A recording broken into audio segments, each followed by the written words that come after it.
Day 5 morning 10కి రామేశ్వరం నుంచి కన్యాకుమారి అయితే స్టార్ట్ అయిపోయాం. పంబన్ బ్రిడ్జ్ చూసుకోలేదని ఆన్ ద వేలో ఈ బ్రిడ్జ్ దగ్గర అయితే ఆగినుండే. ఈ మధ్యలో రైల్వే బ్రిడ్జ్, పక్కనే రోడ్ బ్రిడ్జ్, చుట్టూ వాటర్ తో ఈ వ్యూ అయితే అసలు నెక్స్ట్ లెవెల్ ఉండే.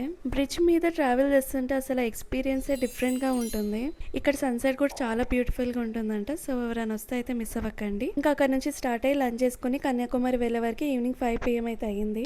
బట్ ఈ ప్లేస్ అయితే మస్ట్ విజిట్ అని చెప్పాలి. చాలా బ్యూటిఫుల్ గా ఉంది. ఇక్కడ స్పెషల్ ఏంటంటే 3 seas, Bay of Bengal, Arabian sea and Indian Ocean, ఈ 3 ఇక్కడే మీట్ అవుతాయి. సన్ రైజ్ అండ్ సన్సెట్ రెండు చూడగలిగే వెరీ ఫ్యూ ప్లేసెస్ లో ఇదొకటి. కన్యాకుమారిలో సన్ రైజ్ చూడాలి అనేది నా బకెట్ లిస్ట్ లో ఒకటి. ఫైనల్లీ ఈ ట్రిప్ తో ఆ బకెట్ లిస్ట్ లో ఉన్న ఒక ఐటమ్ అయితే టిక్ చేసేసా. మేము ఇంకా 6:30 వరకు అక్కడే టైం స్పెండ్ చేసి సన్సెట్ చూసుకొని ఇంకా రూమ్ కి అయితే వెళ్ళిపోయాము. మేముంటున్న స్టే వచ్చేసి క్రిస్టీ రెసిడెన్సీ. స్టే కాస్ట్ వచ్చేసి 1500 అయితే అయింది. మా స్టే నుంచి బీచ్ కి అయితే హార్డ్లీ 5 to 10 minutes వాక్ అయితే ఉంటుంది. ఇంకా రూమ్ కి వెళ్ళి ఫ్రెష్ అప్ అయ్యి Kanyakumari streets and food explore చేయడానికి అయితే బయటకు వచ్చాం.